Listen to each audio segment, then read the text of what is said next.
അതുപോലെ അല്ലെ വെറുതെ അതുപോലെ സംസാരിക്കുന്ന. നമസ്കാരം. അപ്പോ കൊല്ലത്തിന്റെ സ്വന്തം ആളോട് ഇരിക്കുന്ന സമയത്ത് കൊച്ചിക്കാരൻ എനിക്ക് ഇവിടെ എന്താ കാര്യം അതിലെനിക്ക് ഒരുപാട് അഭിമാനമുണ്ട്. കാരണം എന്റെ നാട്ടിൽ എനിക്ക് ഇതേപോലെ ഒരു ഗസ്റ്റ് ആയിട്ട് വരാൻ പറ്റുമെന്ന് ഞാൻ പണ്ട് സ്വപ്നത്തിൽ പോലും വിചാരിച്ച കാര്യമല്ല.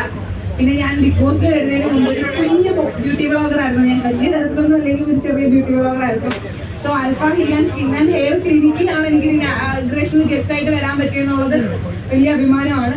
പിന്നെ എന്റെ എല്ലാവിധ ആശംസകളും ഇവർക്ക്. ചെറിയ വാക്കുകളിൽ ഞങ്ങൾ സംസാരിക്കുമെന്ന് പ്രതീക്ഷിച്ചില്ല. എല്ലാവരോടും ഒരുപാട് എനർജിയായി വളരെ സ്ട്രോങ് ആയിട്ടുള്ള ഒരു ഇൻഡിപെൻഡന്റ് വുമൻ ആണ്.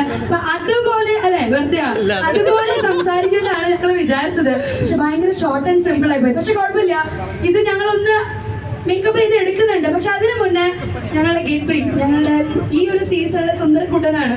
അപ്പൊ ഗബ്രിക്ക് എന്താ പറയാനായിട്ടുള്ളത്? വെരി വെരി വെരി അടിപൊളിയായിട്ടുള്ള ഒരു ആക്ടറും കൂടെയാണ്. സോ നല്ലൊരു കൈഡി കൊടുക്കാട്ടോ ഗബ്രിക്ക്, നല്ലൊരു കൈഡി സമ്മാനിക്കാം. Let me welcome Gabri Jose. നമസ്കാരം കൊല്ലം.